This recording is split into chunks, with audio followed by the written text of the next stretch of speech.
Muraho neza ikaze ku muyoboro mugari wa Health Scholars.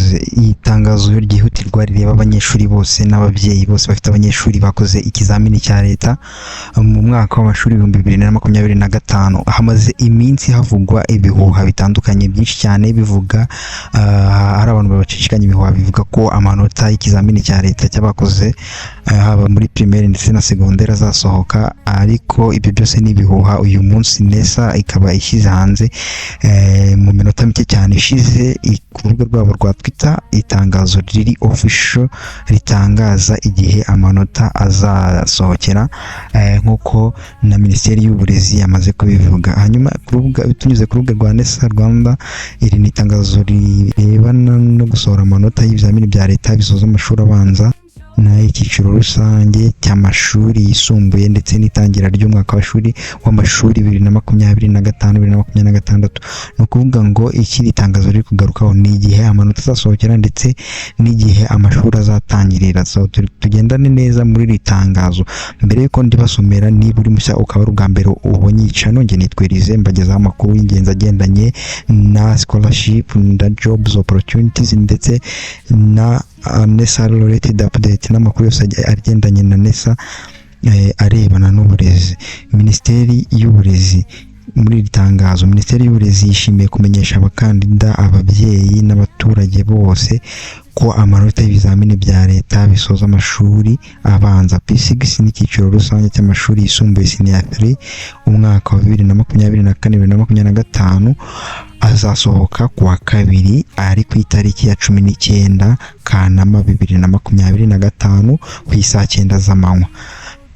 Nk'uko mubyumviye neza muri iri itangazo, ibintu birasobanutse neza.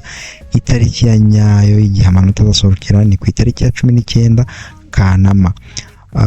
Mushobora gukurikirana iki gikorwa munyuze ku rubuga rwa YouTube rwa Minisiteri. Hano batanze link ya YouTube yabo, ku bantu bifuza iyi link nzayibahereza igihe cy'amanota asohoka, kandi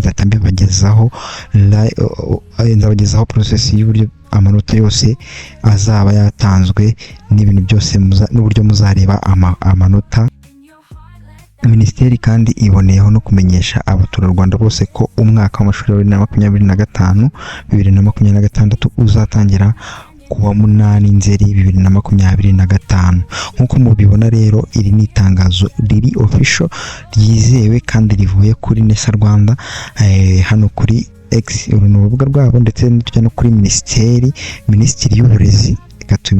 Bikore Minedik mitembereka ko ari amakuru yizewe atari bya bihuha mumaze iminsi mubona bigenda bicishikana ku mbuga nkoranyambaga zitandukanye. Yes, ukigera kuri Ministry of Education Rwanda urabona ko ubu ni urubuga ruri official rwa Minisiteri y'Uburezi mu Rwanda. Ikintu kikubwira ko ari urubuga ruri official, iyo urebye hano hejuru haba agatiki kari mu ibara ryihariye, nuvuga ngo aka gatike kaba kerekana ko ari urubuga ruri official atari abandi barwitiriye. kandi ikindi urebye n'abantu barukurikirana ni ibihumbi bigeze muri 410.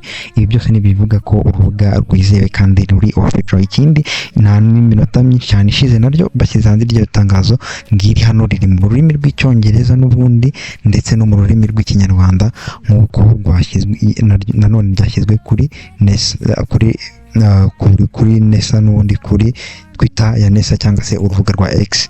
Minisiteri y'Uburezi hano muri kubona ni mu kinyarwanda, ahangaha nabwo rikaba riri mu cyongereza ko amanota azatangwa kuwa kabiri 19 August.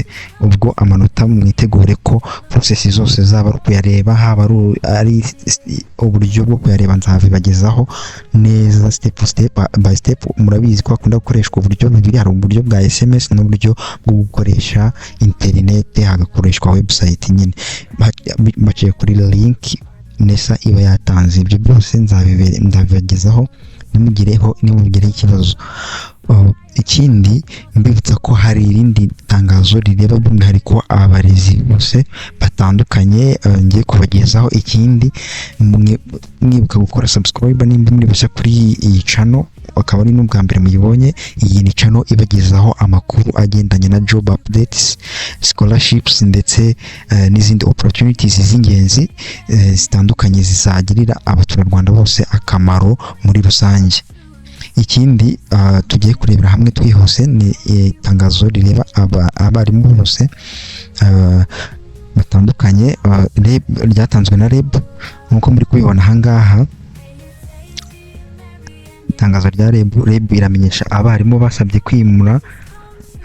kwimurwa imbere mu turere basanzwe bakoreramo internal transfer ko bazabona ibisubizo by'ubwo busabe bwabo bitarenze kwa mbere tariki ya 18 z'ukwezi kwa 8 2025. ikindi abarimu bifuza kwimuka bava mu turere bajya mu tundi cyangwa se external transfer bazatangira gusaba guhera ku itariki ya 18 z'ukwezi kwa 18 2025 hifashishijwe ikoranabuhanga risanzwe rikoreshwa.